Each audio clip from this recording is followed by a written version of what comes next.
Euh, voilà. Euh, donc, j'ai dit, cette webinaire, c'est enregistré. L'enregistrement sera disponible sur le site web de Val for Earth et aussi sur notre chaîne de YouTube. La deuxième chose, j'ai entendu quelques bruits. Donc, merci de garder vos micros désactivés, sauf si vous êtes invité à prendre la parole. Merci. Maintenant, c'est un plaisir pour moi de vous présenter la modératrice de la session d'aujourd'hui, Madame Fatou Thiam. Elle est une expert senior en suivi, évaluation et apprentissage. Elle est aussi membre fondatrice de Sénéval, Sénégal Evaluation Association. Maintenant, Madame Fatou, les paroles, c'est à vous. Merci beaucoup.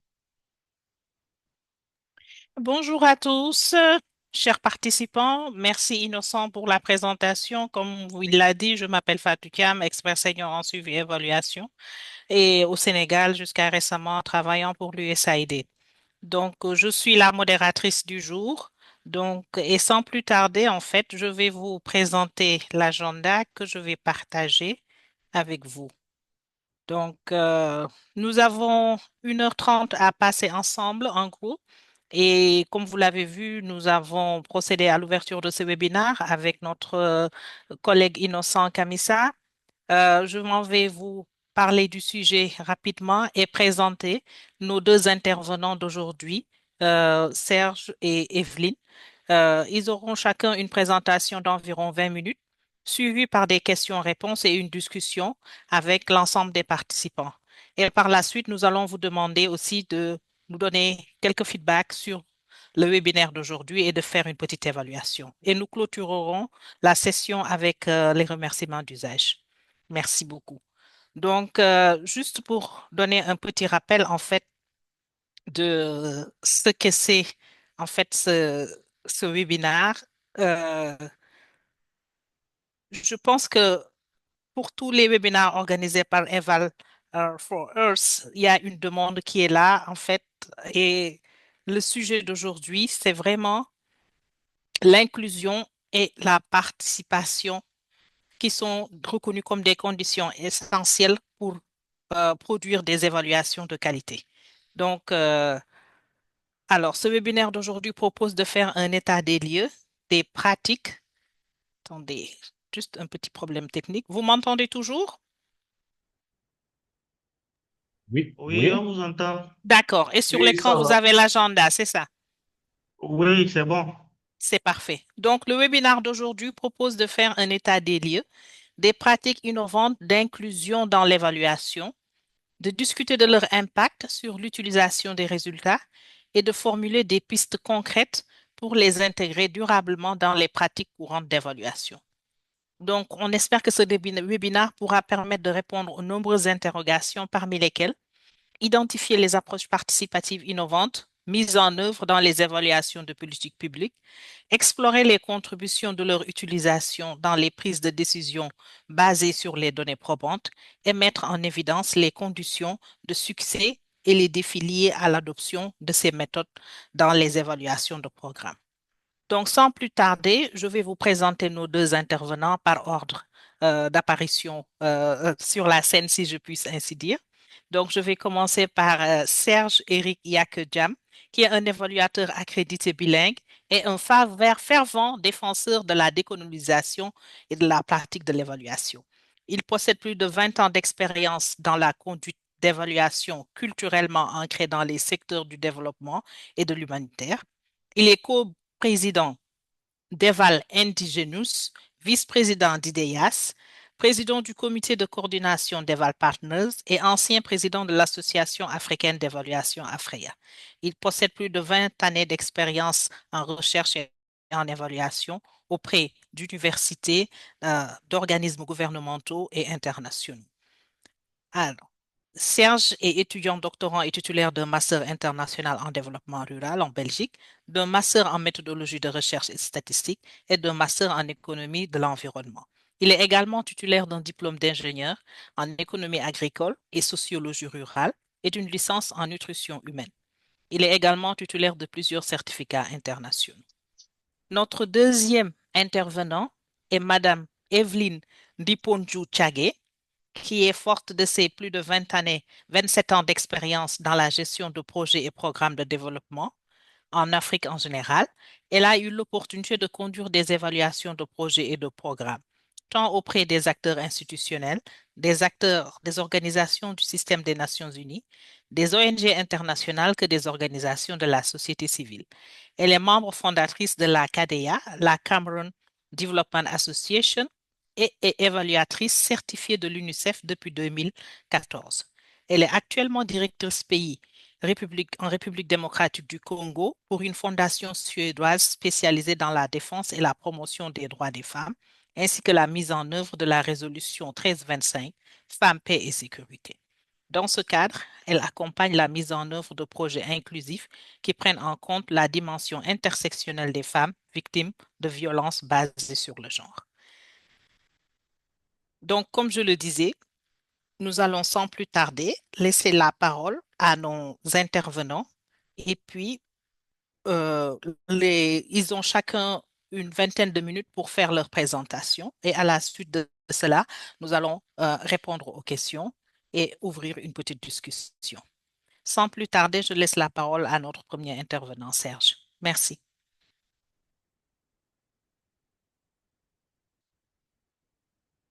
Merci beaucoup, Madame Thiam. Fatou, c'est tout simple, certainement. Je peux avoir, n'est-ce pas, la main pour partager mon écran. Ok, c'est parfait. Allez-y.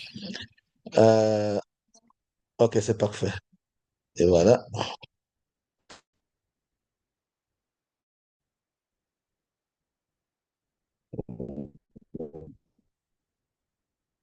Bonjour encore à tout le monde. Donc, merci pour cette présentation qui, ma foi, je ne sais pas le son. J'espère que je n'ai pas fait encore de gaffe. Vous voyez mon écran? C'est une pause, je comprends, c'est une pause. Ok, parfait. Vous voyez mon écran, C'est Madame Fatou? visible. C'est Oui, c'est visible, visible. C'est sauf parfait. peut-être le mettre en mode diapo. Comme Play. ça, on aura une meilleure visibilité. Si vous pouvez cliquer sur le Ok, mode c'est diapo parfait. en bas. Ok, il y a un diapo. Vous le voyez? Parfait. Parfait. C'est parfait. Vous Okay. pouvez y aller. Merci beaucoup. Merci à Innocent déjà pour cette invitation, de nous avoir conviés à partager notre expérience. Vraiment, je m'excuse également du temps que cela a pris parce qu'avec toutes les disponibilités, pas facile à manager. Je pense que, comme je dis souvent, partager, n'est-ce pas, c'est apprendre deux fois. Je voudrais également souligner que ce webinaire, n'est-ce pas, fait une suite d'un atelier ou un panel où j'ai participé pendant les journées béninoises d'évaluation à Cotonou. Je pense que ma sœur Hortense qui est en ligne, je suis content de l'avoir en ligne, d'autres participants qui sont là également vont se retrouver. Mais bien sûr, on voudrait aller en profondeur, aussi donner l'opportunité à nos jeunes évaluateurs qui n'ont pas pu être à Cotonou parce que c'est pas facile d'avoir des appuis logistiques pour tout le monde. Mais on se dit qu'avec le webinaire, et merci à Innocent et Eva Forward d'avoir cette alternative pour qu'on donne ce webinaire en français et on aura une occasion en anglais. Donc, j'ai préparé, n'est-ce pas, quelques motus pour qu'on puisse partager nos expériences. Et bien sûr, par la suite, on pourra se connecter par email sur LinkedIn, à n'importe quelle plateforme de réseau social pour continuer la discussion. Parce que ma philosophie à moi, c'est que nous devons toujours disséminer autant que possible les outils pour renforcer les capacités en évaluation sur notre continent. Donc, cela dit, sommairement, je préparais quelques aspects, notamment, c'est quoi, n'est-ce pas, les approches inclusives et participatives, avec un accent particulier sur les évaluations des programmes. Comment est-ce qu'elles contribuent, n'est-ce pas, aux évaluations? Et aussi, on va voir, oui, bien sûr, lorsqu'on développe des approches participatives, quelles sont les barrières à ces approches et comment est-ce qu'on peut les améliorer? Et enfin, comment est-ce que de manière durable, nous pouvons faire en sorte que ces pratiques, n'est-ce pas, restent ancrées et dans nos pratiques quotidiennes, surtout en évaluation. Voilà également, voilà un peu les points que j'ai pensé partager avec vous.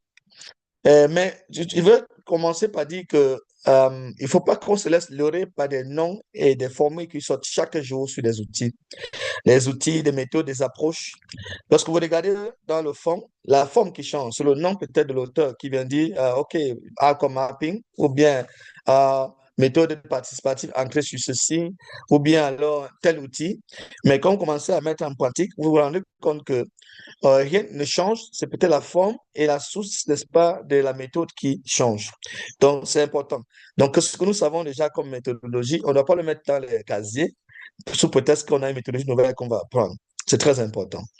Donc, si je dois aller dans le vif du sujet, partager avec vous quelques méthodes d'évaluation que nous connaissons tous.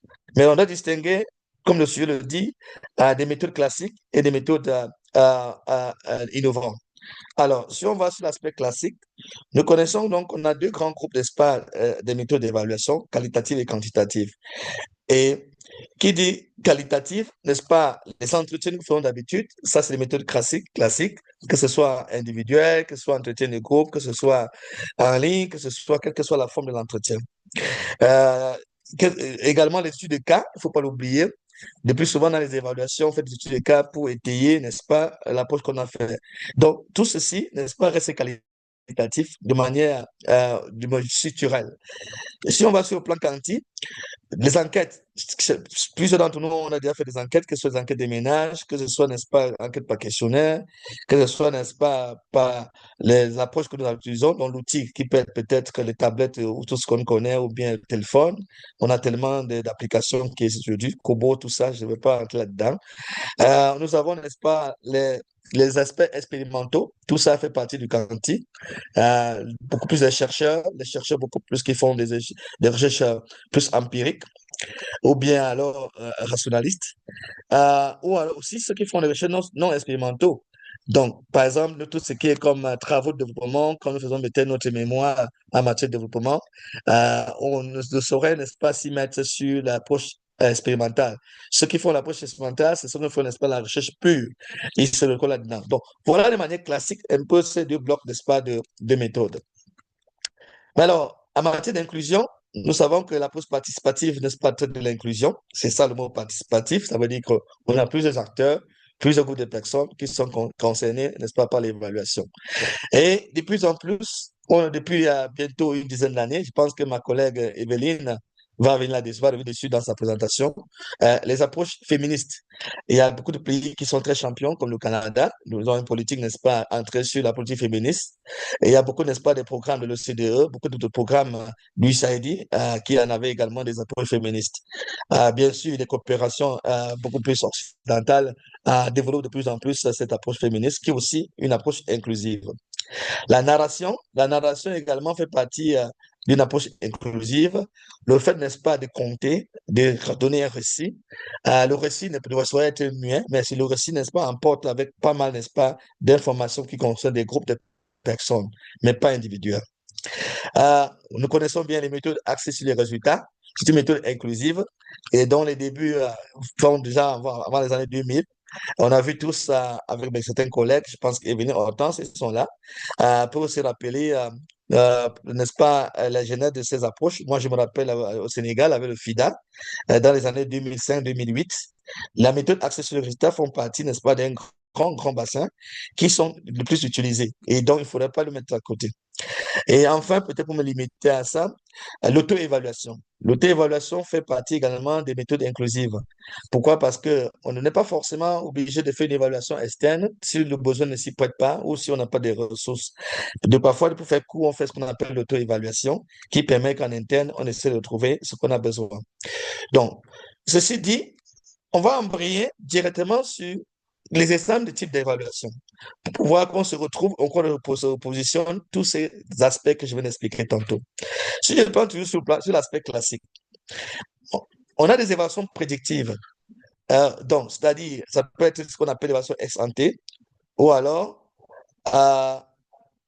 n'est-ce pas, une évaluation de prédiction. On va voir si une intervention particulière va avoir du succès ou pas. Si on peut peut-être construire une école, on va voir si effectivement la portée de cette école est acceptée ou pas. Les évaluations formatives, ou qu'on appelle souvent les évaluations à mi-parcours, ou alors des revues à mi-parcours, qui permettent, n'est-ce pas, de voir si jamais on s'écarte des indicateurs de notre intervention. Est-ce que le projet, le programme qu'on a mis en place, on est dans la bonne direction? Est-ce qu'il y a des écarts? Si oui, pourquoi? Comment est-ce qu'on peut les corriger? Sinon, comment est-ce qu'on avance? Quelles sont les leçons qu'on tire? Est-ce qu'on peut corriger à ce moment? Les évaluations rapides qui sont très, très fréquentes dans les gouvernements beaucoup plus du Sud, parce que chez nous, en matière de ressources, on se dit on n'a pas beaucoup. Qu'est-ce qu'on fait? On fait de plus en plus des évaluations rapides. Il ne faut pas confondre évaluation rapide et évaluation de processus, parce que la différence est bien nette. Un processus, c'est pour regarder particulièrement quelle étape on a mis en place et que ça va dans la bonne direction. L'évaluation sommative, c'est-à-dire en fin d'intervention, on essaie de voir, OK, l'évaluation, le programme, le projet est terminé.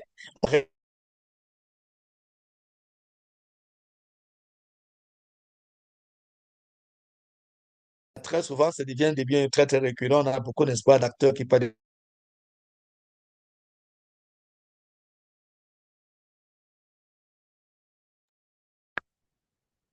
Serge, on vous entend plus. Serge, je pense qu'il y a un petit souci avec Ce n'est son pas un micro. changement structurel, n'est-ce pas, de processus. Maintenant, si on va sur l'aspect innovant, en matière d'innovation, qu'est-ce qu'on a là-dedans? Ici, on regarde la cartographie, n'est-ce pas, des impacts. Ça, c'est une approche innovante qui, de plus en plus, prend le large. On essaie de voir, OK, comment est-ce qu'on cartographie, point par point, les impacts qu'une intervention a eu lieu. Là, c'est très innovant parce qu'avant, on mettait tout, n'est-ce pas, les impacts dans un seul panier. On dit, bon, voilà, l'intervention est finie, objectif par objectif. Mais avec la cartographie des impacts, il est important de voir dans quelle mesure on peut structurer, on peut localiser et on peut tirer des leçons pour pouvoir dupliquer d'un cas à l'autre. Les évaluations systémiques, on essaie d'aller en profondeur pour voir de manière transformationnelle. Est-ce que l'intervention a amené, n'est-ce pas, une sorte de changement global pour lequel on peut dire oui, on peut attribuer, n'est-ce pas, les résultats à l'intervention et dans quelle mesure on peut le faire. Aujourd'hui également, c'est très, très répandu déjà, l'intelligence artificielle, le big data, qui est très, très utilisé. Je me rappelle quand j'ai proposé ça pour une évaluation à la FAO, récemment, Innocent, j'ai fait toute une évaluation complète en utilisant l'IA, bien sûr, en développant pas les données existantes. Ça pourra faire l'objet de notre webinaire. L'évaluation thématique, par exemple, on a un ensemble, n'est-ce pas, de programmes qui ont été faits peut-être sur 5-10 ans. On essaie de voir, OK, on s'arrête, on essaie de voir qu'est-ce qui a marché pendant les 5 ou 10 dernières années et sur chaque intervention. On évalue de manière pour un sujet, on dit, tiens, on prend l'aspect éducation, on va approfondir pour voir qu'est-ce qui a marché sur le plan de l'éducation. La méta-évaluation, qui est également une évaluation innovante, qui est très utilisée par les banques multinationales comme la BAD, la Banque islamique, la Banque mondiale. La méta-évaluation, c'est l'évaluation des évaluations, pour dire un test comme ça. Donc, je ne vais pas aller très loin là-dessus. Comme je dis, on peut pousser des discussions plus tard parce que, comme je dis à Innocent, on pourra faire plusieurs webinaires avec chaque sujet. Donc, regardons les contributions, n'est-ce pas, des évaluations de ces méthodes, de ces approches participatives inclusives aux évaluations. On peut en distinguer autant, n'est-ce pas, de contributions, mais je vais retenir seulement 3 grandes échelles, n'est-ce pas, de contributions. Le premier niveau, c'est que les évaluations participatives inclusives, qui passent par plusieurs approches que je me suis retenu de dire pour question de temps, et que parfois dans les évaluations, on néglige un peu, surtout, on se rappelle, l'analyse des parties prenantes qui est très important, c'est là où la participation a un grand rôle, un grand appui. Donc, ces approches permettent d'améliorer la pertinence des données. Pourquoi? Parce que les acteurs qui ont participé au processus, on est sûr que les voix, les informations qui ont été collectées reflètent effectivement ce qu'on a besoin pour l'évaluation. Comment? En tenant compte de la diversité des perspectives, parce que l'amélioration vient du fait qu'on a la diversité des personnes qui participent à l'intervention. On associe à ça, je prends l'exemple, un projet, n'est-ce pas, de Montréal qui tient lieu, n'est-ce pas, d'améliorer les conditions des femmes. Et j'espère qu'il va venir autant, il ne faut pas me tirer dessus, Madame Fatou. Donc, je ne suis pas un expert trop genre. Genre, disons, on essaie de voir des femmes qui produisent du manioc, dans quelle mesure toutes les voix de chaque femme, de chaque groupe de producteurs de manioc a été prise en compte. Et d'où on dit que ok, les données qu'on a sont fiables parce qu'on peut les mesurer. L'amélioration tient également lieu, n'est-ce pas, parce qu'en faisant ce travail, pour garder le même exemple, n'est-ce pas, de projet de femmes, on peut identifier rapidement des lacunes et trouver des solutions. À l'immédiat, sans forcément attendre, n'est-ce pas, de remonter, n'est-ce pas, la direction du projet. On identifie les lacunes et on trouve, n'est-ce pas, immédiatement les solutions. L'amélioration également vient du fait que on peut également, en même temps, les données soi-même, la donnée qu'on utilise sont bien, sont des données qui sont vérifiables. Pourquoi je voudrais insister sur cet aspect? De plus en plus, les bonnes décisions dans une évaluation dépendent, n'est-ce pas, des qualités des données. Pour qu'une décision soit plausible, il faut qu'on s'assure que l'information qu'on a n'est pas biaisée. Donc, les méthodes participatives et inclusives permettent que on peut se retrouver sur chaque maillon des données qu'on a collectées. On peut dire que cette information qu'on a eue, n'est-ce pas, vient de telle source et, n'est-ce pas, la source est connue. C'est très important. Et ainsi, une bonne décision, lorsqu'elle est bien prise en tenant compte de ces données, on a l'assurance et que, oui, de manière pertinente, on a l'adhésion, n'est-ce pas, de la cible qui a participé à l'intervention et c'est très important. Un autre aspect de contribution, qui est très important, l'utilisation. Parce qu'il ne fait pas forcément nécessaire d'avoir les données sans les utiliser. Mais regardons un peu quelques points, n'est-ce pas, de renforcement de l'utilisation des données. Parce que c'est très important. Premièrement, lorsqu'on intègre les approches participatives et inclusives dans une évaluation, on accroît, n'est-ce pas, l'appropriation. Donc, je reste souvent sur l'exemple, n'est-ce pas, de nos mamans qui produisent du manioc, du bon photo. Ces manioc, du bon fonio, pardon, autant pour moi, elles, n'est-ce pas, parce qu'elles ont participé à contribuer aux données, elles, n'est-ce pas, sont plus confiantes et même parfois, on a vu le même programme pareil que j'ai évalué au Ghana, au nord du Ghana, où après l'intervention, ce sont les mamans, les groupes de bénéficiaires, c'est 6 groupes, à prendre de l'argent dans l'épargne pour financer, n'est-ce pas, la phase 2 du projet, parce qu'à un moment donné, le bailleur a dit qu'il n'y a plus de l'argent. Donc, l'appropriation était nette dans ce sens que elles pouvaient donc développer les outils, développer, n'est-ce pas, tout ce qu'ils ont appris dans le projet précédent, dans la phase précédente. Donc, vous voyez un peu le fait que l'avantage, n'est-ce pas, de l'approche participative, parce qu'elle permet de renforcer l'utilisation des données. L'information qui existe, on l'utilise, on met en application et on a des bons résultats. Autre aspect, c'est que ça facilite la prise de décision.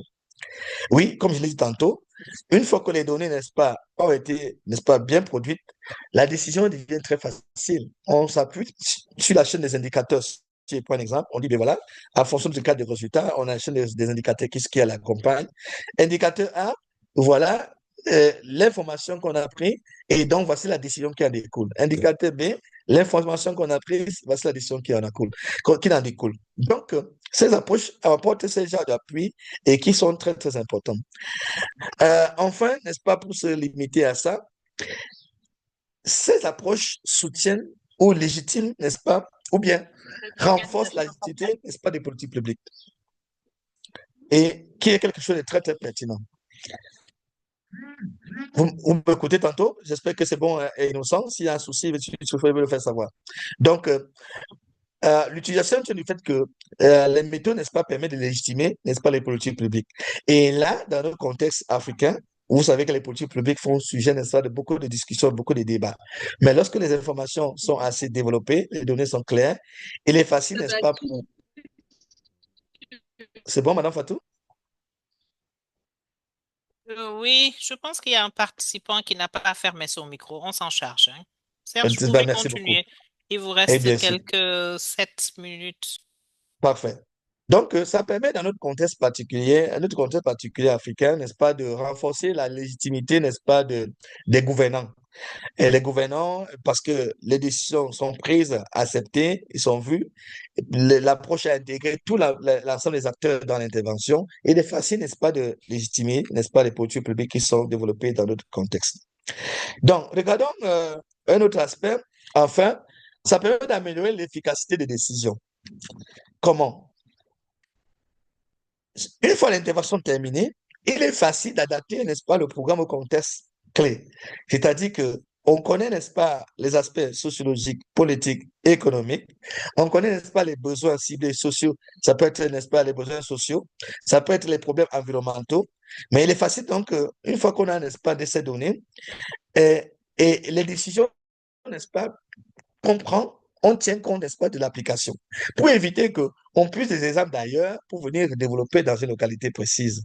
Mais en se focalisant uniquement sur les données disponibles, il est facile, n'est-ce pas, d'améliorer, d'adapter, n'est-ce pas, l'intervention au contexte. Et en même temps également, ces approches ont un rôle important dans l'anticipation des imprévus. Rappelez-vous, j'ai pris l'exemple de nos groupes de développement parce qu'elles sont associées. Elles peuvent déjà identifier en temps soit court, n'est-ce pas, que voici le problème et voici la solution. Et voici peut-être la contrainte, voici où est-ce qu'on peut trouver. Si la solution n'est pas ici, elle peut être à un endroit A et B ou Z. Donc, ça, c'est important parce que c'est là où les approches participatives d'inclusion permettent, n'est-ce pas, d'anticiper sur les imprévus parce que les acteurs participent à l'intervention, à l'action. Enfin, elle permet d'élaborer des politiques solides.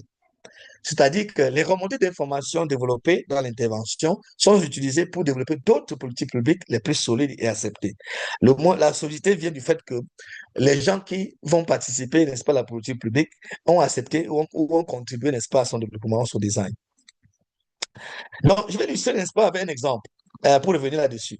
J'utilise cet exemple, ça c'est un exemple de prise de décision éclairée. Ici, vous avez une matrice, n'est-ce pas, de prise de décision centrée sur deux angles. L'outil utilisé, n'est-ce pas, et n'est-ce pas, le besoin. Et vous avez vu également tout autour, n'est-ce pas, le fondé, n'est-ce pas, de la prise de décision.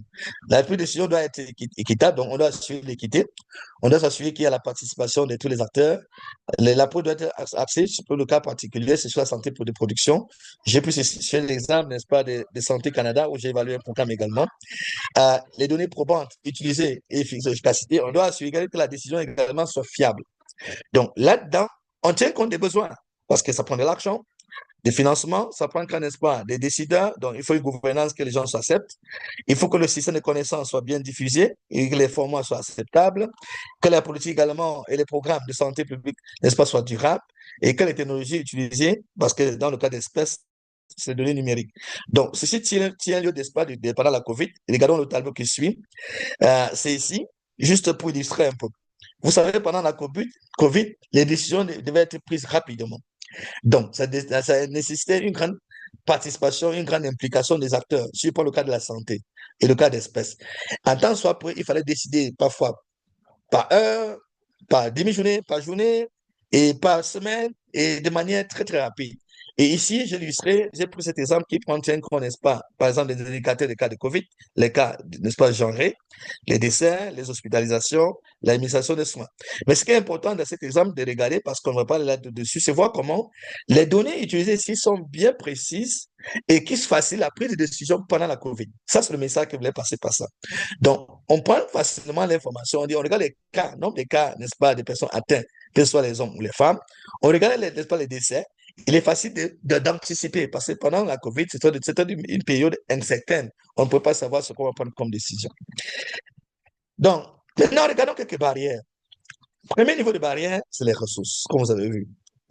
La méthode participative demande, n'est-ce pas, beaucoup de ressources parce que gérer un grand nombre de personnes, le temps, c'est très important.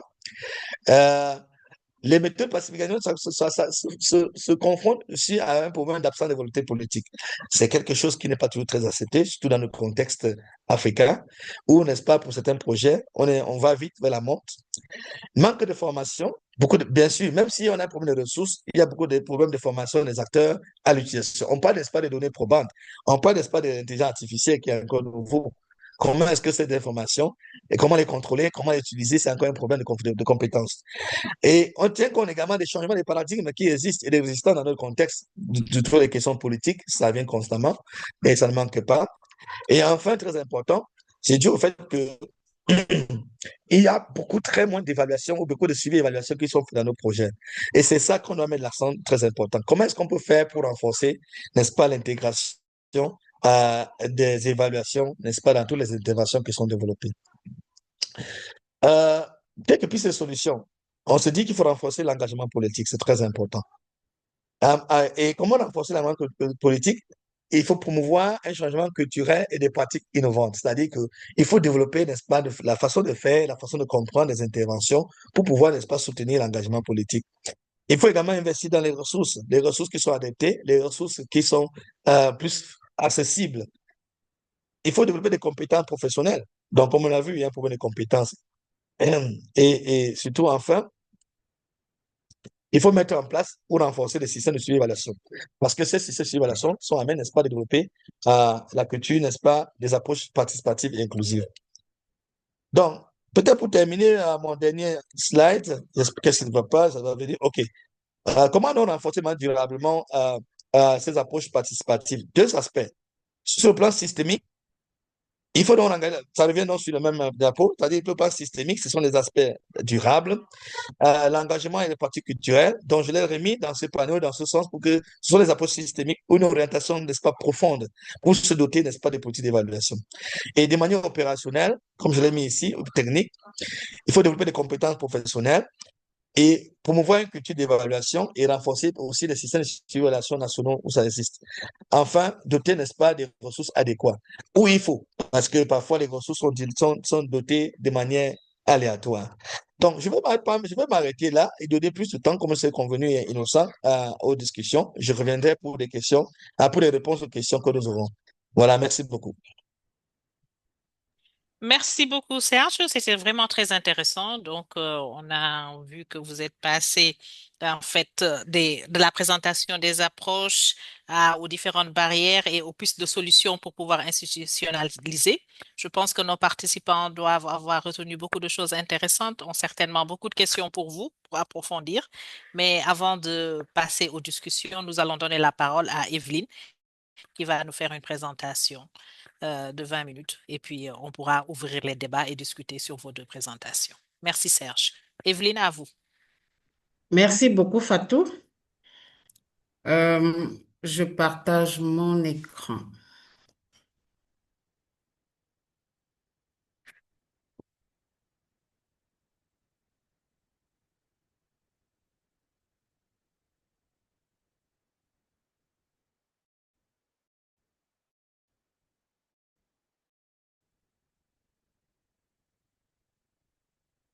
Est-ce que vous voyez mon écran? Oui, Evelyne, nous voyons l'écran. Juste passer en mode Alors, diapo, comme ça on aura un oui, écran. Voilà, c'est parfait. Merci. merci bien. Donc, merci déjà, Fatou, pour la merveilleuse présentation que tu as faite et merci à Serge de nous avoir planté le décor en ce qui concerne les approches innovantes de l'évaluation, en ce qui concerne la prise en compte de l'inclusion. Donc, moi, mon propos va s'appesantir essentiellement sur l'évaluation et l'intersectionnalité, qui est un nouveau terme, une nouvelle approche féministe, déjà d'identifier et de structurer les projets et les programmes, et par conséquent, avec des outils d'évaluation qui peuvent être aussi utilisables et intéressants pour voilà, notre parterre. Donc, on va aborder les concepts d'intersectionnalité. Qu'est-ce que c'est? Nous allons voir un peu en quoi est-ce que l'évaluation est concernée par cette intersectionnalité. Nous allons voir les principes clés de l'évaluation intersectionnelle, les outils d'évaluation de l'intersectionnalité, ainsi que l'approche intersectionnelle en évaluation. Qu'est-ce qu'il faudrait respecter absolument? En ce qui concerne la compréhension de l'intersectionnalité, il faut dire que c'est un terme créé par la juriste afro-américaine Kimberly Crenshaw en 1989, qui estimait que les femmes afro-américaines subissaient encore plus que les autres femmes américaines du simple fait qu'elles étaient d'origine afrodescendante. Et donc, elles avaient des particularités qui n'étaient pas prises en compte ni par les politiques publiques ni par les programmes. Donc, l'intersectionnalité étudie donc les formes de domination, d'oppression et de discrimination, non pas séparément, mais dans les liens qui se nouent entre elles, en partant du principe que les différenciations sociales comme le genre, la race, la classe, la couleur, la nation, la religion, la génération, c'est très important, la sexualité, le handicap, la santé mentale ou l'orientation sexuelle ne sont pas cloisonnés ou encore que les rapports de cette domination entre catégories sociales ne peuvent pas être entièrement expliqués s'ils sont étudiés séparément les uns des autres. Donc, il est vraiment important de considérer les discriminations, les multiples discriminations que vivent un seul individu, plutôt que de s'attaquer à une seule de ces discriminations-là qui pourrait nous faire perdre des éléments importants en termes de solutions. Donc, l'intersectionnalité entreprend donc d'étudier les croisements et les intersections entre ces différents phénomènes. Toujours en ce qui concerne la compréhension de cette notion, nous dirons que l'intersectionnalité est un outil d'analyse qui reconnaît que différentes identités sociales, sexes, genres, etc., se croisent et interagissent, créent des expériences uniques de privilèges ou de discrimination. On peut avoir des privilèges du simple fait que l'on est, par exemple, homosexuel. Il y a des sociétés où on a des privilèges du simple fait que l'on est homosexuel. Tandis que la même catégorisation dans une autre société serait plutôt discriminatoire. Et donc, un exemple, c'est qu'une personne noire et handicapée peut subir une forme de discrimination différente de celle d'une personne noire et non handicapée, car les discriminations se renforcent mutuellement. Donc, une personne noire et handicapée est doublement discriminée du simple fait qu'elle allie deux typologies de discrimination, sa race et sa situation physique. Alors, qu'est-ce qu'il en est de l'évaluation intersectionnelle? Comment est-ce qu'on devrait considérer la question de l'intersectionnalité dans les évaluations? Donc, c'est un processus d'analyse qui prend en compte la combinaison de multiples discriminations comme le genre, la race, on l'a déjà dit, pour comprendre comment elles interagissent et affectent différemment les individus. Elle vise à aller au-delà d'une analyse à facteurs uniques pour mieux évaluer les inégalités sociales, notamment lors de la conception de politiques et de programmes. Pour cela, je vais prendre un exemple, une de mes expériences. Lorsque j'élaborais le document de politique nationale migration de main-d'œuvre du Cameroun, c'est un programme de l'Union africaine qui était le bailleur de fonds. Ils ont estimé que ce document-là ne devrait plus être élaboré sans tenir compte de la dimension de genre. Parce qu'en termes de migration de main-d'œuvre, on a autant les hommes autant que les femmes. On a autant les personnes âgées que les personnes, disons, d'un âge médium ou encore des jeunes et même des bébés. Donc, il était important de considérer chacune de ces catégories d'acteurs pour pouvoir voir qu'est-ce que le Cameroun, par exemple, peut leur apporter en termes de soutien, qu'ils soient résidents au niveau du Cameroun, donc en termes d'immigrants, qu'ils soient externes au Cameroun, donc en termes de diaspora. Donc, on a eu à rencontrer et à discuter avec ces différentes catégories d'acteurs-là, ce qui nous a permis d'élaborer le premier document de politique nationale migration de main-d'œuvre en Afrique qui prend en compte la question de l'inclusion. Donc, l'objectif est de saisir la complexité des expériences vécues et de s'assurer que les solutions sont équitables et inclusives en impliquant les personnes concernées dans le processus d'évaluation, de l'élaboration des indicateurs à l'analyse des résultats. Donc, généralement, lorsque l'on ne prend pas en considération les différentes catégories d'acteurs au démarrage d'un projet ou d'un programme, à terme, à mi-parcours, genre évaluation à mi-parcours, on peut se rendre compte qu'il y a un problème. Les résultats ne sont pas en train d'être atteints.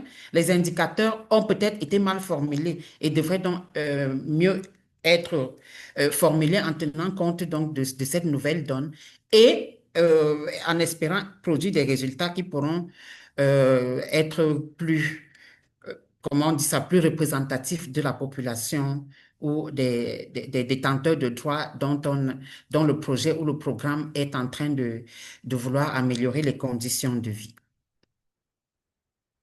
Alors, qu'en est-il des principes clés de l'évaluation intersectionnelle? Ici, on a trois approches. Hein. L'intersectionnalité promeut trois approches.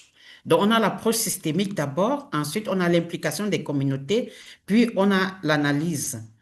Au niveau de l'approche systémique, selon le principe de l'intersectionnalité, il ne faut pas se contenter d'additionner les discriminations, Mais il faut comprendre chacune de ces discriminations et analyser comment elles se combinent pour créer des situations d'inégalité spécifiques.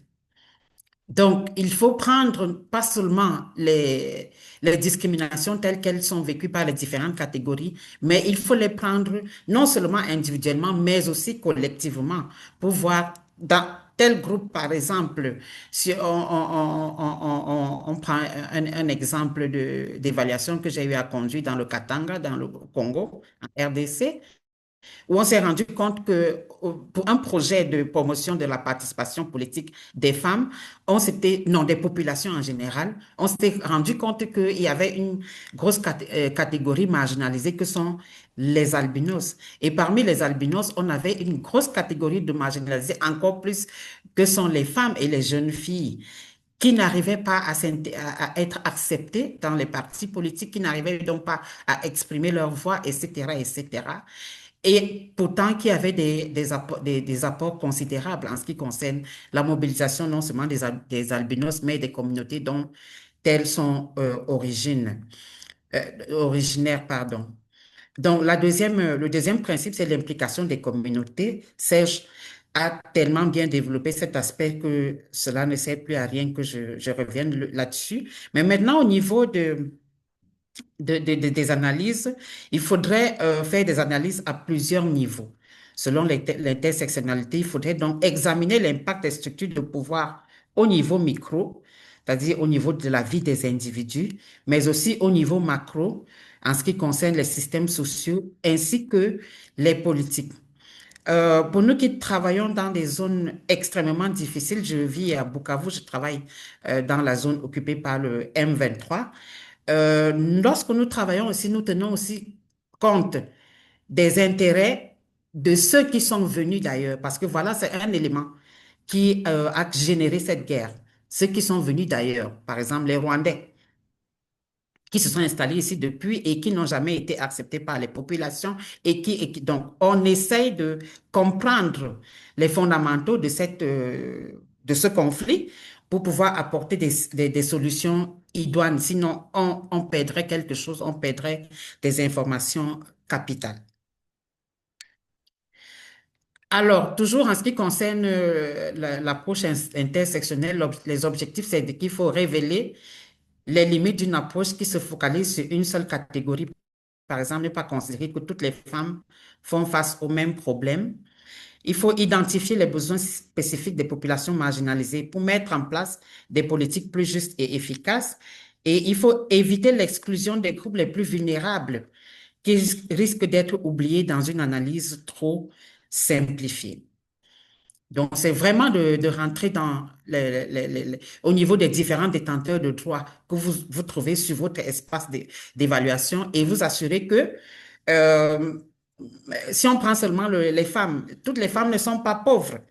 Donc, on ne viendra pas évaluer un projet en disant un projet d'autonomisation des femmes et dire, voilà, on va évaluer toutes les femmes. Non, il y a des femmes qui sont assez riches dans diverses communautés et qui ne sont donc pas considérées par cette évaluation ou par ce projet du simple fait qu'elles n'ont pas le même niveau de vie que les autres, qu'elles ont un niveau de vie plus élevé et donc ne sont pas pauvres. Pardon. Je ne sais pas ce qui ne va pas. Alors, en ce qui concerne la mise en œuvre concrète de l'évaluation intersectionnelle, nous dirons que, pardon, j'essaye de bouger là. J'essaye de bouger. Voilà. Vous voulez Nous cliquer sur, dirons vous cliquez sur oui, j'ai envoyé à voilà. gauche, voilà. Au Voilà. niveau des indicateurs, il faudrait développer des indicateurs de mise en œuvre qui prennent en compte les multiples facteurs d'identité. Par exemple, une évaluation de la violence basée sur le genre doit considérer d'autres facteurs comme l'origine ou le handicap. On peut être victime de violence juste du simple fait qu'on est d'une tribu différente. Bien que étant femme, on est d'une tribu différente dans une communauté qui ne nous accepte pas. On peut être victime de violences basées sur le genre juste du simple fait que l'on est de cette communauté, mais on est handicapé. Au niveau de la collecte des données, il faudrait veiller à recueillir des données qui permettent de segmenter et d'analyser les expériences selon les différents aspects de l'identité. Et là, nous insistons sur les focus group discussion qui permettent effectivement aux personnes marginalisées de parler euh, sans être inquiétées. Et là, il faudrait toujours tenir compte de la personne qui interviewe, qui passe l'interview. Quelle est la qualité de cette personne-là? Est-ce que c'est une personne qui vient du groupe qui marginalise? Alors là, on n'aura pas d'informations parce que les personnes ne parleront pas. Analyse des résultats, il faudrait nous rassurer que nous allons impliquer des personnes issues des différents horizons dans l'analyse des données pour interpréter les résultats de manière plus complète et nuancée, pour justement éviter les aspects de biais. Si on est d'une communauté et que l'on est partie prenante à l'analyse, on risque parfois ne pas être tout à fait objectif et estimer que c'est les autres qui, voilà, qui ne sont pas tout à fait à la place qu'il faut. Alors, il y a quelques outils quand même qui sont proposés par l'intersectionnalité pour l'évaluation. On a un des outils qui est l'analyse comparative entre les sexes plus, donc ACS plus, qui est une approche promue par le gouvernement du Canada pour l'analyse intersectionnelle et qui examine comment les facteurs d'identité sociale interagissent entre eux et avec le système social. Une autre approche, vous allez taper dans Google parce que c'est toute une approche avec des manuels spécifiques, donc on n'a pas assez de temps pour entrer là-dedans. On a la marche des privilèges, qui est un exercice de groupe qui aide les participants à prendre conscience de leur position sociale et des avantages ou désavantages qui en découlent en se déplaçant en fonction de leur réponse à des questions sur leur identité. Donc, au cours de l'évaluation, on ne rencontre pas seulement, si on est en train d'évaluer un projet de... Je vais prendre par exemple une évaluation que j'ai eu à conduire pour le compte de l'UNICEF, qui était l'évaluation des interventions de l'UNICEF dans la zone anglophone du Cameroun, qui est en crise depuis 2017. Il a fallu rencontrer les différentes catégories d'acteurs, ceux qui subissent la crise et ceux qui la provoquent. Euh, et dans ceux qui subissent, il y avait différentes catégories.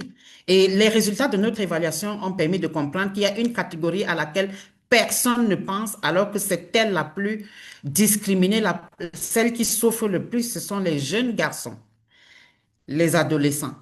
Parce que lorsqu'il y a une razzia dans un village, alors si la razzia est faite par les groupes extrémistes, ils considèrent les jeunes garçons comme voilà, des pro-gouvernementaux. Lorsque la razzia est faite par l'armée régulière, ils considèrent ces jeunes garçons comme les pro-ambazoniens. Et donc, ce sont eux qui souffrent le plus, ce sont eux qu'on tue le plus. Et personne jusqu'à présent n'a élaboré un programme pour la prise en compte de ce groupe-là. Et les mamans nous disaient, quand il y a une attaque, nous ne savons pas où cacher nos enfants. Vous voyez les jeunes garçons, 14, 15 ans, ils sont déjà grands de taille, balèzes, etc. Et voilà, difficile de justifier qu'ils sont encore des enfants. Donc, on rencontre les différentes catégories et on rentre encore dans les sous-catégories pour s'assurer qu'on n'a pas oublié une catégorie qui risque de nous échapper et peut-être qui est la plus marginalisée. Toujours en ce qui concerne les outils, on a l'outil d'analyse qualitative et les outils d'analyse qualitative et quantitative que Serge a bien présenté tout à l'heure et sur lesquels, voilà, nous pouvons juste dire que les projets de recherche, il est essentiel de collecter des informations détaillées sur les dimensions sociopolitiques et impliquer des personnes issues de diverses communautés dans le processus d'évaluation. Il y a aussi un outil que l'on appelle l'outil d'auto-réflexion qui permet, voilà, d'explorer qui nous sommes. Alors là, c'est un outil que l'on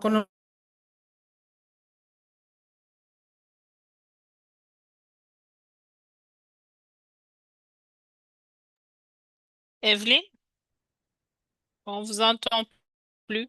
Je ne sais pas si les autres entendent Evelyne, mais je pense qu'on l'a un peu perdue. Non, on l'a perdu effectivement. Ouais, on Elle l'entend. n'était pas loin de la fin. On va ouais, patienter peut-être. Je pense que ça va revenir. C'est peut-être Une une question de coupure réseau, momentanée. sans doute. Mhm. On utilise au niveau de chaque individu. Comme je vous ai dit, l'intersectionnalité, ça n'a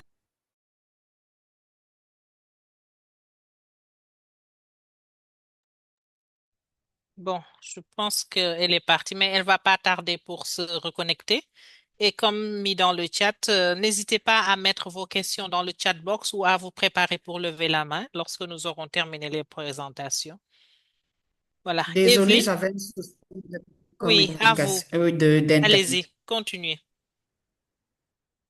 D'accord, je repartage mon écran.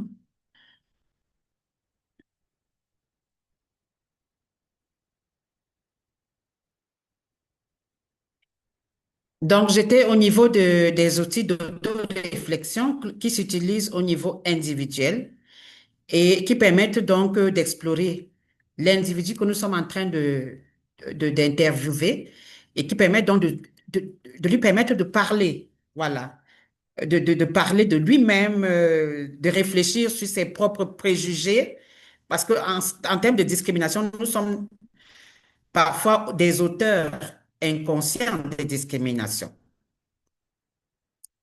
Donc, qui permet aussi de réfléchir sur sa position dans l'espace social ainsi que les dynamiques de pouvoir. C'est un outil qui est utilisé au Pas de- niveau des individus. Alors, pour conclure un peu, on dira que en termes de principes clés, l'intersectionnalité invite à ne pas additionner les discriminations ou les vulnérabilités, mais à imbriquer, c'est-à-dire considérer les différentes discriminations dont la personne ou la communauté prise dans son homogénéité est confrontée, afin de donc par exemple, le groupe des Noirs, les groupes des femmes, etc. Mais de comprendre comment est-ce que cette discrimination-là s'imbrique pour créer une forme unique et spécifique de domination. En termes toujours de principes clés, l'intersectionnalité exige ou préconise une analyse à plusieurs niveaux parce que l'approche s'applique à la fois au niveau microsocial, c'est-à-dire les expériences individuelles, et au niveau macrosocial, c'est-à-dire les systèmes de pouvoir, les institutions, les politiques, etc. L'intersectionnalité préconise aussi la prise en compte du contexte parce qu'il faut évaluer un projet ou un programme en tenant compte du contexte dans lequel il est mené. Lorsqu'on est dans un contexte de paix, le même programme dans un contexte de crise devra être analysé différemment parce qu'il faudra prendre en considération les contingences de cette crise-là sur les différents acteurs. Il faudrait aussi considérer l'inclusion de la diversité. L'évaluation ne doit donc pas se limiter à une seule catégorie d'identité, car elle peut invisibiliser les personnes qui se situent à l'intersection de plusieurs formes de discrimination. Sur ce, je vous remercie. Vous pourrez prendre connaissance encore de plus d'informations en ce qui concerne l'intersectionnalité en faisant vos différentes recherches dans Google et autres moteurs de recherche. Merci. Merci beaucoup, Evelyne, pour cette présentation. Je pense que nos participants ont beaucoup appris aujourd'hui sur l'intersectionnalité. Et donc, comme vous l'avez fait, et en fait, en parlant des principes clés, des objectifs et aussi des outils et approches et de la mise en œuvre concrète. Je pense que le principe qu'on retient, c'est ne pas additionner mais imbriquer, des analyses à plusieurs niveaux et l'inclusion de la diversité et la prise en compte, en fait, euh, du caractère particulier, en fait, des bénéficiaires ou des individus qui font l'objet de ces interventions. Donc, sans plus tarder, nous allons prendre les questions. On en a reçu quelques sur le chat. Enfin, lors de l'enregistrement, certains participants avaient posé des questions, mais je pense que on va prendre en compte les questions de nos participants qui sont en ligne euh, avant. Et puis, si le temps nous le permet, nous allons répondre aux autres questions qui étaient inscrites sur la plateforme. Donc, à vous, vous levez la main ou vous mettez vos questions sur le chat box.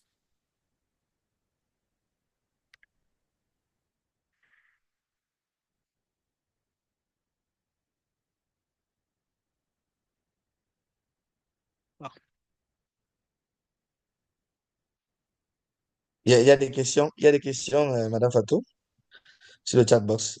Je crois que Oui, j'avais une question ou deux.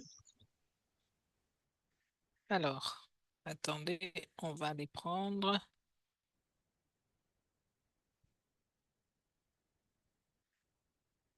Alors, je pense que la première, euh, porte sur la différence entre évaluation formative et processus. Donc, ça, je pense que Serge en a parlé. Je pense que Serge, si tu peux développer sur ça rapidement. Avec plaisir. Et Ouais. c'est deux notions d'évaluation qui sont parfois peuvent prêter à confusion. Je suis d'accord avec ça. Euh, juste pour dire que, comme je dit tantôt, dans une évaluation de processus, on essaie de voir, n'est-ce pas, peut-être, je donne l'exemple, si on a décidé de prendre une méthode, je pense quoi, euh, de décaissement, n'est-ce pas, euh, de financement, peut-être d'un programme de construction. On a déconstruit, des infrastructures. Alors, on va essayer de poser pour la question de savoir si, n'est-ce pas, le processus, n'est-ce pas, d'utilisation des ressources a été fait. C'est-à-dire qu'on évalue, n'est-ce pas, la chaîne, n'est-ce pas, des décaissements ou bien des dépenses.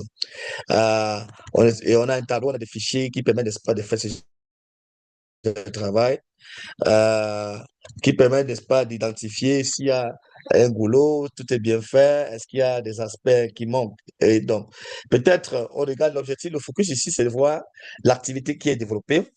Est-ce que l'exécution est bien faite? Est-ce qu'on respecte les procédures qui ont mis en place? On espère, n'est-ce pas, de voir. Euh, je donne des exemples. On va vérifier si toutes les étapes, par exemple, d'une formation, si on a décidé de faire une formation des acteurs sur une approche particulière, on veut s'assurer que les étapes de la formation étaient respectées. Tout simplement, on essaie de ticker le nombre de participants ont été là, les outils utilisés pour la formation, les lieux, et ainsi de suite. On essaie de voir si on a respecté, ou même les formateurs, on essaie de voir si les formateurs choisis ont respecté le cadre, même le choix des formateurs. Donc, on voit tout le processus. Et enfin, on peut regarder au niveau des ressources qui ont été attribuées comme prévu. Ça, c'est peut-être un exemple.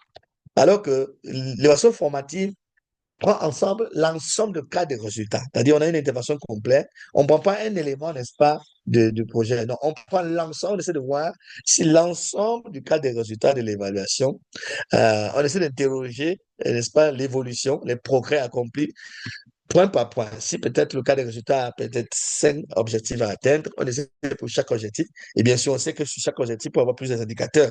On essaie de voir si ces indicateurs, ces objectifs ont fait des progrès, n'est-ce pas, sur la période. Si ça a mis parcours, on dit, OK, on s'arrête en mi-chemin sur un programme de 3 ans pour être simple. Après une année et demie ou 2 ans, quel est le niveau de progrès atteint pour les indicateurs et pour chaque objectif? Donc, peut-être, globalement, pour ne pas me tirer là-dessus, l'évaluation de processus prend un aspect de l'intervention, on essaie de voir si les procédures sont suivies. Donc, je dis, par exemple, depuis l'exemple de décaissement. Est-ce que le manuel de procédure a été respecté? Est-ce qu'on a respecté jusqu'à la fin? Alors que l'évaluation formative interroge l'ensemble de l'intervention avec, n'est-ce pas, les objectifs et ses indicateurs pour voir où est-ce qu'on fait des progrès, où est-ce qu'il y a des faiblesses, comment est-ce qu'on peut corriger. En fait, lorsqu'on fait l'évaluation formative, on cherchait à améliorer l'intervention. On cherche, n'est-ce pas, à amener des solutions au boulot d'agrément qu'on a identifié dans la phase d'avant pour pouvoir enseigner la phase d'après.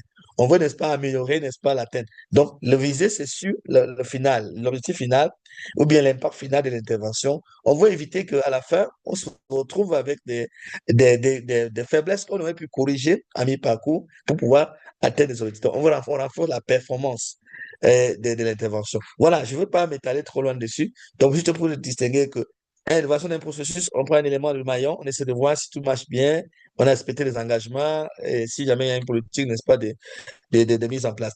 Alors que l'intervention formative, on interroge l'ensemble de l'intervention et pour voir si on fait des progrès ou pas et comment est-ce qu'on peut améliorer pour atteindre les résultats. Donc, pour, n'est-ce pas, éviter, n'est-ce pas, un échec. Voilà, pourquoi je vais me limiter là-dessus, Madame Fatou.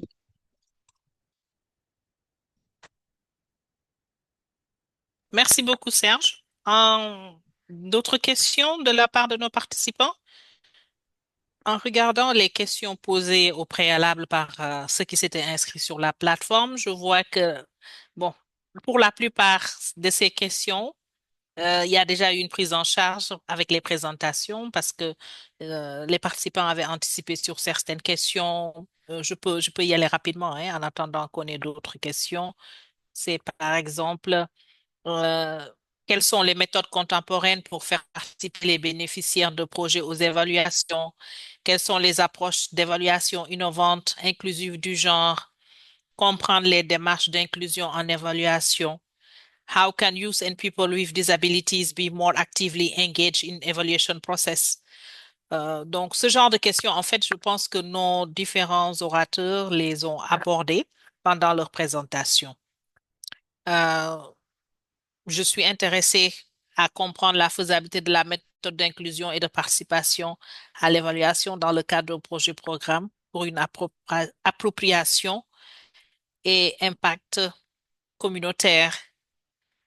Clarify the interface between decolonizing evaluation and innovative methods of inclusion and participation in evaluation. Peut-être que ça, Serge et Evelyne, vous pourrez y répondre. Euh, Comment mesurer la participation communautaire dans les différentes approches? En fait, c'est ce genre de questions que nous avons ici qui ont été au préalable mis par nos participants.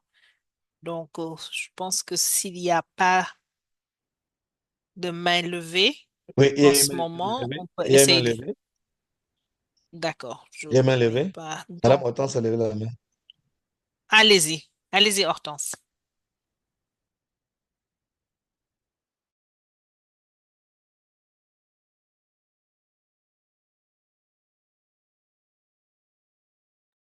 Hortense, on vous entend pas. Vous avez le micro coupé.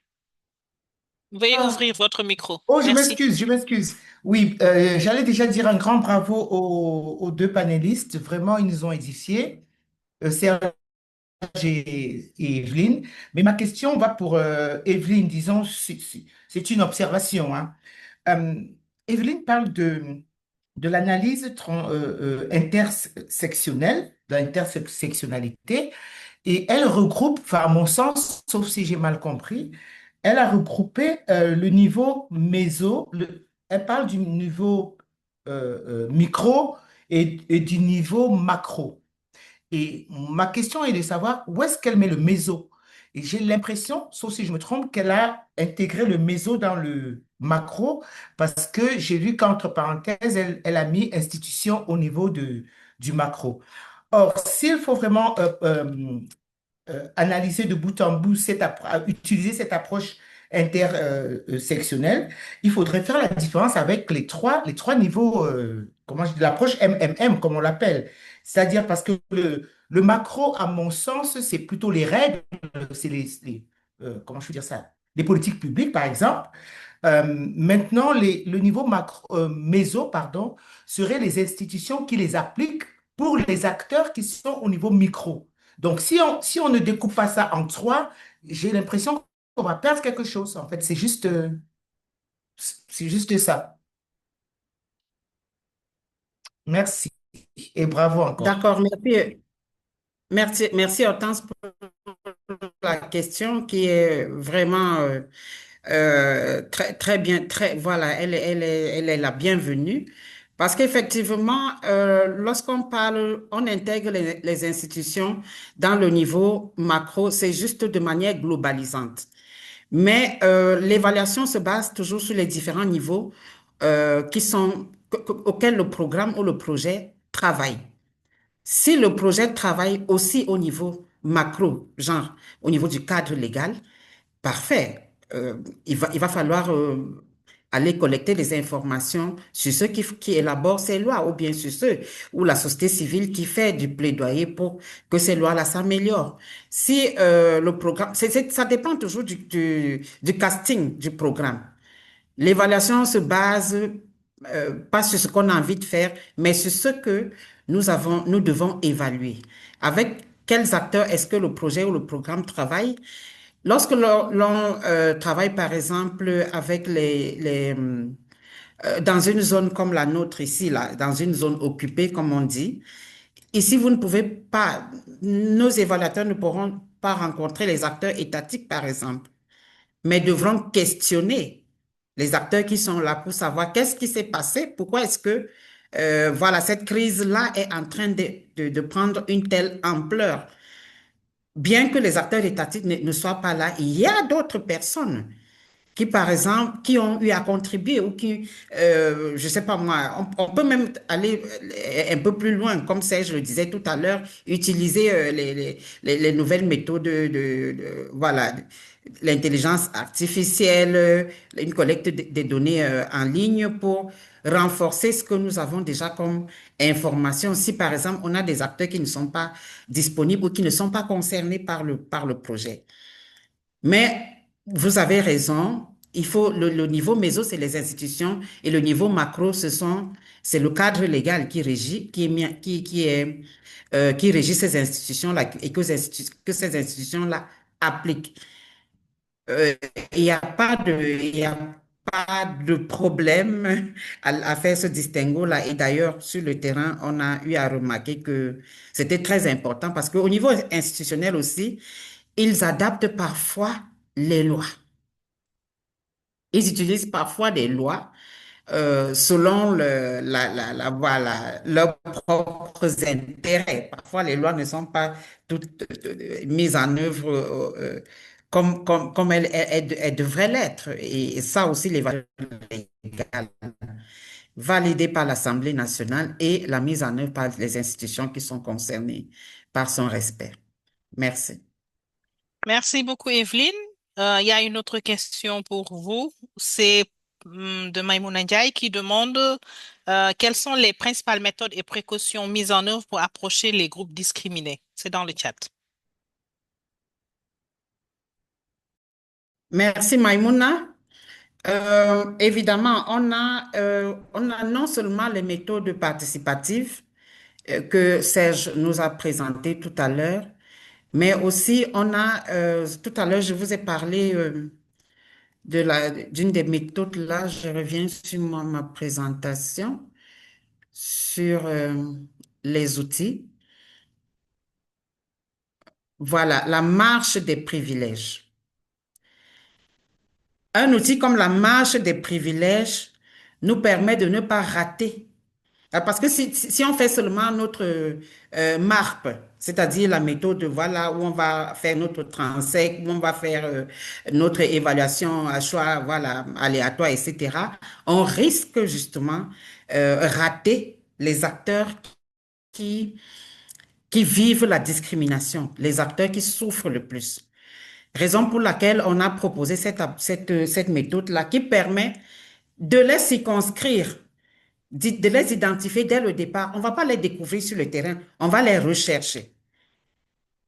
Parmi les acteurs à interviewer, cette catégorie d'acteurs-là devrait aussi être considérée.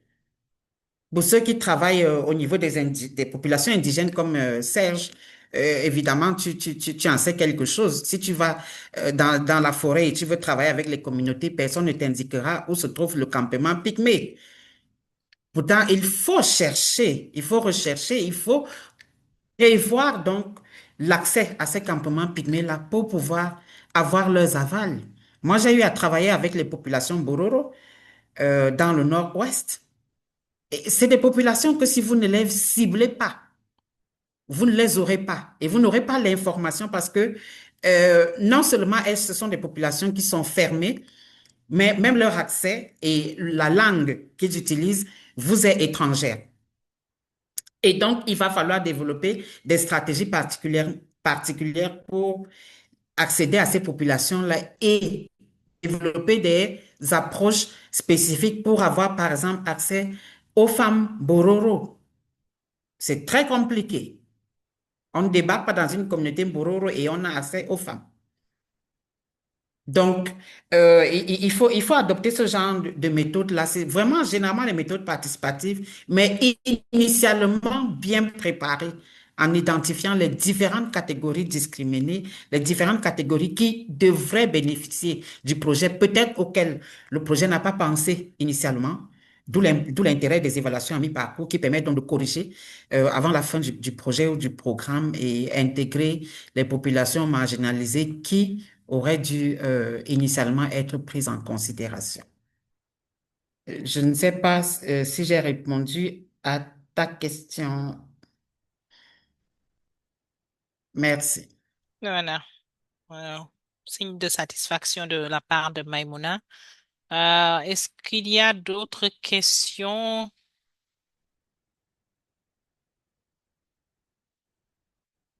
Donc, bon, je pense qu'on n'a pas de questions sur le chat box ni de main levée.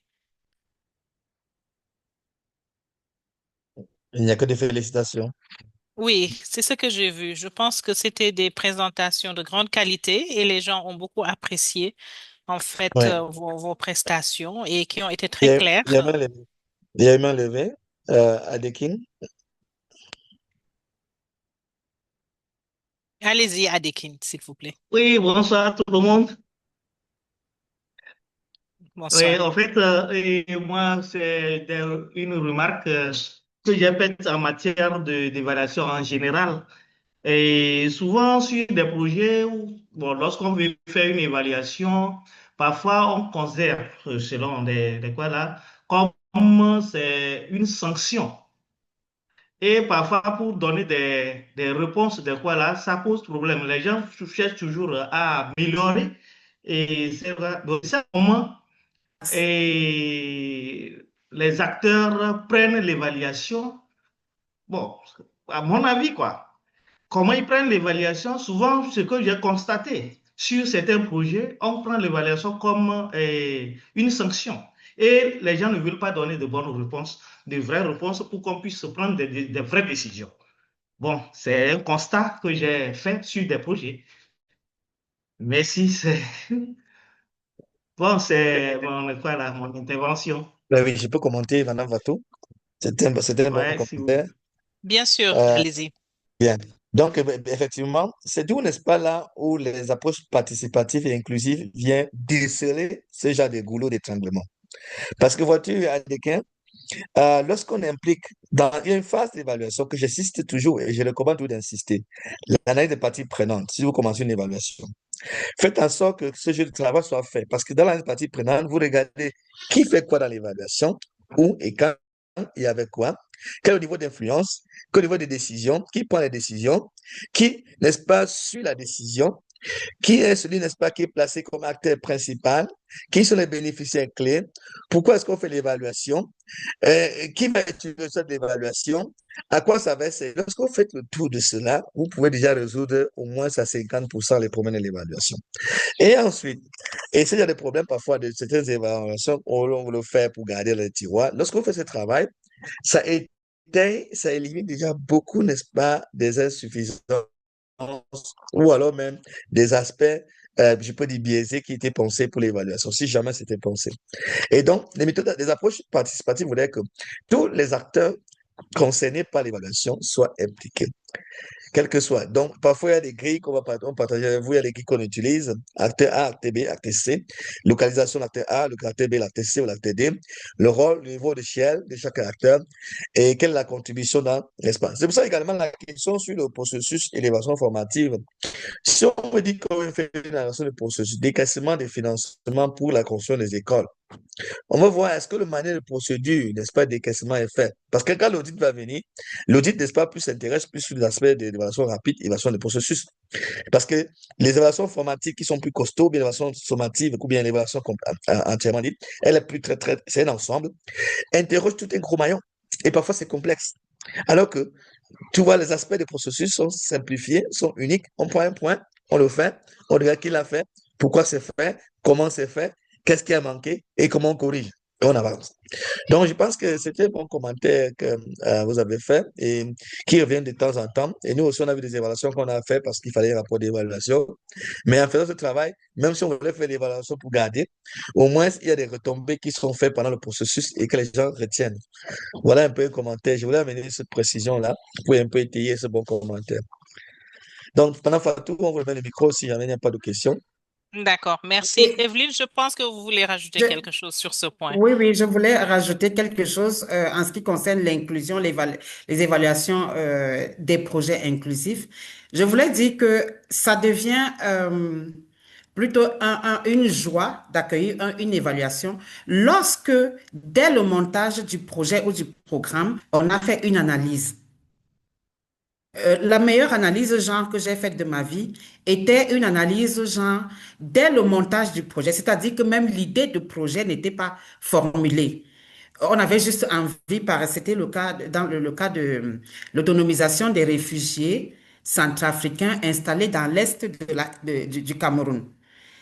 Et donc, c'était un projet de la GIZ qui voulait dire, voilà, comme les réfugiés ne veulent pas rentrer en Centrafrique malgré que la guerre soit finie, ben, on ne va pas continuer à les maintenir dans les camps des réfugiés, il va falloir les installer. Et c'était juste ça. Mais maintenant, on va les installer comment? Qui va faire quoi? On va financer quoi, etc. Moi, j'étais dans l'équipe, moi en tant que experte genre, j'étais dans l'équipe d'identification même du projet. Ce qui a permis d'identifier, je vais vous surprendre, on a eu des bagarres entre les jeunes et les vieux dans les villages. Parce que les jeunes hommes estimaient que il faut financer la recherche d'or. Parce que c'est plus facile, c'est plus, on gagne vite et puis ça, voilà, et c'est plus, ça rapporte plus. Tandis que les vieux disaient, nous, on n'a plus la force pour creuser. Donc, et votre exploitation d'or vient détruire nos plantations de manioc. Et nous, on n'a plus d'eau à boire, il faut parcourir des grosses distances, on n'a plus cette force. Et donc, ce projet n'avait jamais pensé à intégrer la question des jeunes hommes dans l'autonomisation des populations. Oui. On n'avait pas pensé aux jeunes hommes. Et on a dû créer une composante d'exploitation de l'or pour que les besoins les intérêts des jeunes soient conciliés aussi aux intérêts des personnes âgées qui bénéficiaient aussi des financements pour la production de leur manioc, de leur café, etc., etc. Donc après ça, au moment de l'évaluation, on n'a pas peur. On a peur de l'évaluation lorsque le projet a été mal identifié, lorsque les détenteurs de droits n'ont pas été véritablement pris en considération lors de la formulation des objectifs, des résultats, etc., etc., et que les indicateurs n'ont pas été précis, puisque l'évaluateur ne vient évaluer que la mise en œuvre des indicateurs. Merci beaucoup, Evelyne, et merci aussi, Serge. Je pense que nous arrivons à la fin de ce webinaire. Et juste pour retenir quelques points et aussi demander à nos chers participants, je vais projeter mon écran tout de suite de nous donner leur feedback sur ce webinaire pour nous permettre d'améliorer les autres à venir et aussi nous exprimer en fait vos besoins en discussion, webinaire pour les prochains mois et l'année prochaine dans le cadre de Eval for Us. Merci à tous. Donc, ce que je vais peut-être retenir en conclusion rapidement, c'est là où vous avez terminé, Evelyne et Serge, c'est de dire que tout commence à la conception, en fait.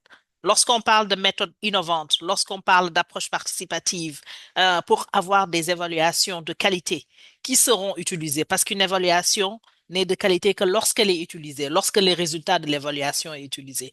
Parce qu'une évaluation qui dort dans les tiroirs, vraiment, ne sert à rien. Donc, ça commence lors de la conception des projets, lors de la conception des programmes, pour dire aux gens, nous allons faire quelque chose pour vous, des interventions, et c'est vous, en fait, qui devez être les acteurs qui devez vous impliquer depuis le début. Et ça, c'est un processus qui permet de mener de bonnes interventions, de faire des suivis de qualité, développer les outils nécessaires et d'avoir à la fin des évaluations où il n'y a pas ce gap concernant les données. Serge en a parlé tantôt. Euh, les acteurs se sentent impliqués. Tous les groupes sont concernés. Tous les groupes bénéficiaires sont concernés. On n'a pas un groupe qui est bénéficiaire et qui vient être évalué par un autre groupe qui ne maîtrise pas en fait les dynamiques de ce groupe de bénéficiaires, ce qui est important. Et ça permet d'avoir des évaluations de qualité et d'aboutir à la prise de décision pour améliorer les interventions futures et aussi les cadres de gestion des programmes et projets qui sont mis en œuvre. Et même, ça participe à ce qu'on appelle comment dire, euh, le ownership, c'est-à-dire les gens s'approprient en fait les projets et les programmes et plus tard peuvent dupliquer cela avec leurs propres moyens. C'est de là où on parle d'autonomisation et de prendre en compte son propre développement. Donc, merci à nos chers présentateurs. Je pense que c'est une première série de présentation parce qu'il y a beaucoup de choses à développer. Vous avez fait le maximum pour écourter vos évaluations, pour rester dans les temps, mais on sent qu'il y a encore beaucoup de matière à partager avec nos chers participants. Donc, je m'en vais mettre le feedback avec le lien et le QR code et vous demander de bien vouloir y répondre pour améliorer les choses à venir. Et encore merci à tous. Je vais laisser Evelyne et Serge dire au revoir de même que. Et on va laisser le dernier mot à notre collègue Innocent pour conclure, le temps que je fasse le partage d'écran. Merci à tous. Merci beaucoup. Merci, Innocent, à toi.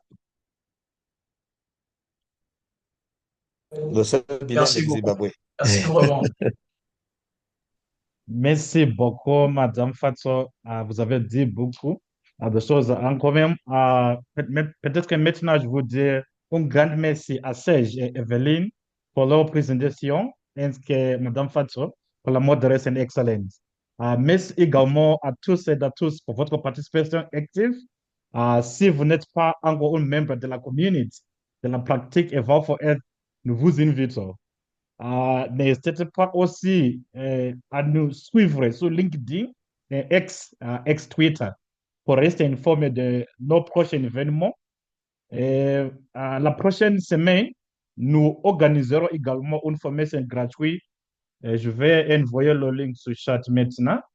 Voilà pour la semaine prochaine. Donc, il faut vous inscrire. Voilà le lien. Maintenant, je vous dis merci. Prenez soin de vous et à bientôt. On se voit la prochaine. Merci beaucoup. Merci beaucoup à tous. Au revoir. Merci, au Au revoir. revoir. Merci. Au À revoir. Au bientôt. revoir. Au revoir. Bye bye. À bientôt. Merci beaucoup. Bye bye. Merci beaucoup. Bye. Au revoir. Au revoir. Merci beaucoup. Merci Serge, Madame Ah Fatso, oui. Madame Evelyne. Maintenant, je vais Grand arrêter Bye bye. remerciement vraiment à Serge